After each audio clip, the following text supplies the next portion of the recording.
Bonjour à toutes et à tous, je reviens dans une nouvelle vidéo pour vous montrer comment est-ce qu'on fait une natte. Parce que je vous avais dit qu'on allait faire un tuto sur les cheveux.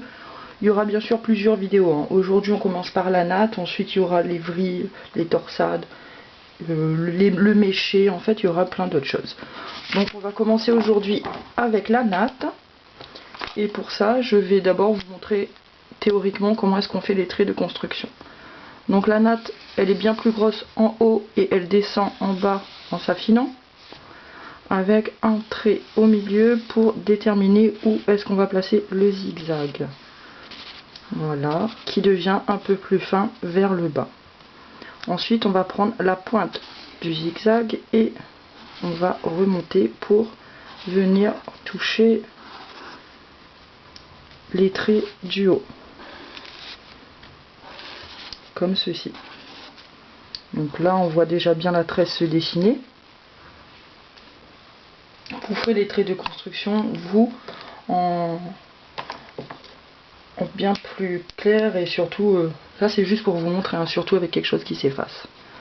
Donc on part du principe que la lumière, elle vient d'ici, donc le reflet, il sera là. Le reflet ne sera bien sûr pas dessiné, c'est juste pour vous montrer où le placer. Donc je vais le faire assez brièvement, et là on le voit bien hein, sur le dessin. C'est pour ça que je change de couleur en fait, hein, pour bien pouvoir le situer. Voilà. Et ensuite on va faire ce qu'on appelle des arrachés, c'est-à-dire un cheveu par un cheveu qui se rejoignent pour aller vers le reflet et qui partent du zigzag. Le zigzag, c'est ce qui détermine la natte. Bien évidemment, vous prendrez bien le temps de le faire, hein, pas de manière aussi grossière que moi. Voilà, on fait la même chose ici. Et le plus important en fait, c'est de suivre le sens du cheveu. S'imaginer que c'est une natte qu'on est en train de faire dans des vrais cheveux en fait, et se dire que le cheveu il part pas en freestyle non plus, hein, donc il suit le sens. Voilà. Je vais en faire un dernier à côté là, juste pour vous montrer qu'il faut faire pareil des deux côtés.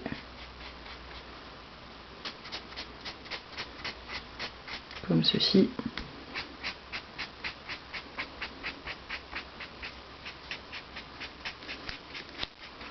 Et voilà en gros la base à savoir. On va maintenant le faire en direct.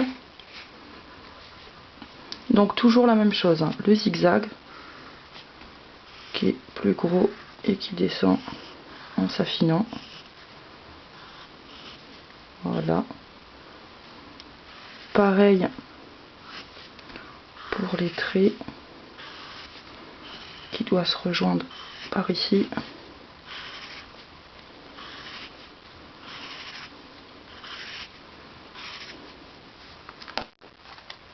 Et ensuite on commence à faire les arrachés. Donc comme je vous dis, c'est pas bien compliqué, c'est juste très important de suivre le sens du cheveu. Donc voilà, là je place le reflet.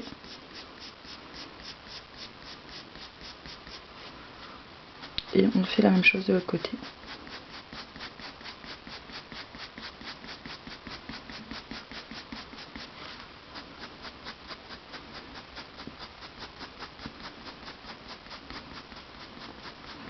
Après, bien évidemment, vous le ferez en prenant votre temps.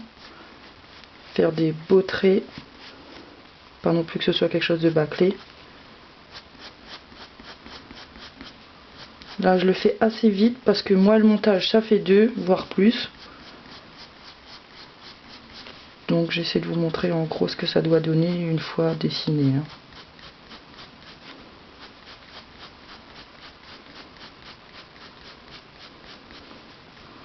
Là, on voit déjà le cheveu, comment il se place, le reflet.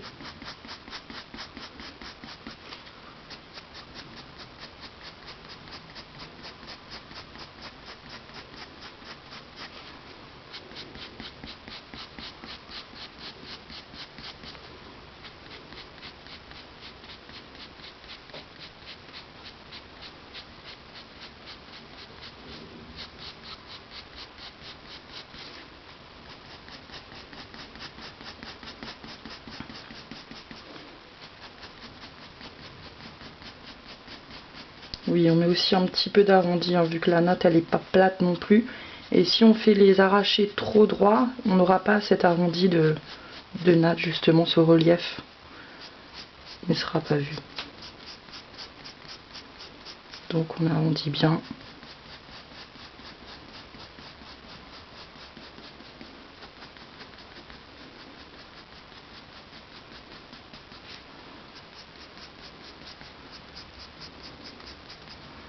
Donc là après on va mettre un élastique par ici.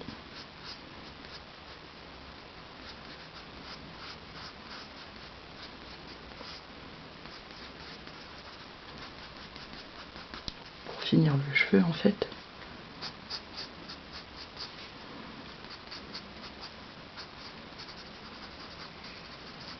Enfin pour finir la natte. Et les cheveux du dessous. Ça va être l'ombre par ici et sur les pointes le reflet.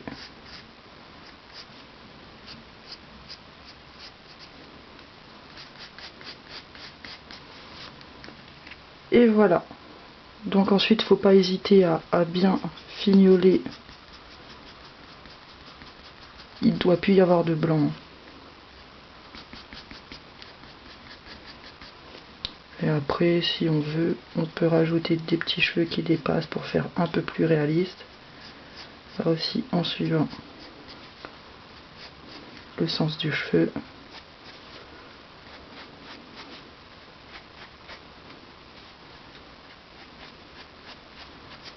Parce que tous les cheveux ne sont pas du tout de la même longueur. Voilà. Idem pour le bas.